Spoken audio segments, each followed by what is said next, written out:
everybody, this is Dan from Laser Toys, and we're going to do a Fenix build. This will apply to like the 80, the 100, or the 120. They're basically all the same. Kind of gives you an idea of how to put one together. It's a very simple model to build, and very good flyer, extremely good flyer. Very stable. It does not have ailerons, but I recommend that you hook the rudder up to your aileron stick and learn how to fly like that. And if you want, you can mix your aileron and your rudder together, so both sticks you can use to control the model.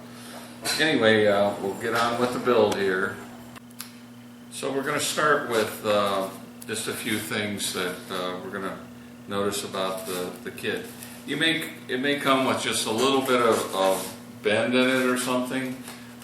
If it does, if like the rudder's a little crooked or something, you can almost massage them back into shape.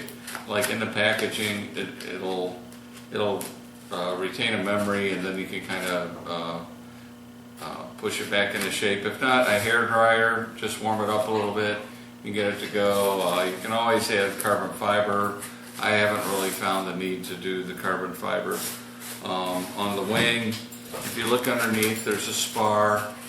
I would add a little bit of glue to it to make sure that everything's good. Check all the seams on it, make sure everything looks good. If not, you can add a little bit of hot glue into the seam. I'll show you a few tricks with that. First thing we're going to do, we're going to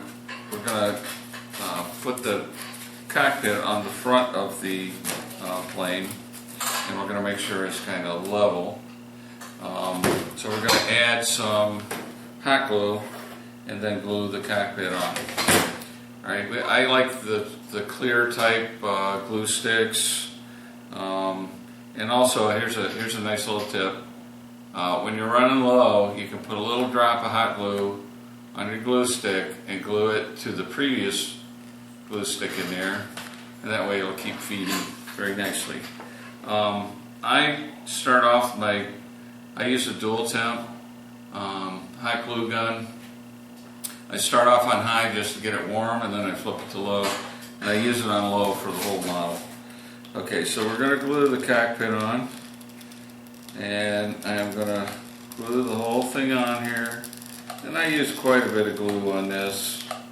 You can always use the nose weight, and it also, the glue, you got to remember, the glue is part of the integrity of the aircraft. There's enough glue on there that it actually creates a layer of strength in between the cockpit and the fuselage. So we're gonna do that. You'll notice there'll be a little bit of a crack at the top, and I fill it in with my glue gun kind of carefully, and then if any cracks on the side, I'll fill those in, applying a little bit of pressure so that I don't get glue everywhere. I kind of push it in there. I'll make sure I straighten it up, kind of check the top and everything, and then that's basically it. Don't worry too much about the front. We're going to chop the front off anyway for our motor mount. You'll also notice on some of this there may be a little bit of where they hot wire cut these, a little bit of material that's on there. Just, you can scrape that off. You can use a credit card or whatever, or a lot of times just a fingernail. Just take it off just to make it look nice. That's just a part of the manufacturing process. So we're going to cut the nose, and a lot of people ask on how you do it, and really it's not that difficult, and it doesn't have to be that accurate. Alright, so really you want to be about an inch to an inch and a half back from the nose. I usually do it an inch and a half. Alright, and then you can actually mark it a little bit. Just take a pen and mark it approximately an inch and a half back. Okay, so you got a little bit of a mark. Now, we need to angle it so it has some down thrust. So that's going to be straight. The body's pretty much parallel with the wing. So what we want to do is angle this so we get down thrust, but we only wanted a couple of degrees. So if you've got a little square like this or anything, what you want to do is just set it on the end of your square so that you got a little bit of an angle going down, and then take your pen and kind of mark that on your model, and then remember you want a little bit of right thrust. All right, and I take one of these long.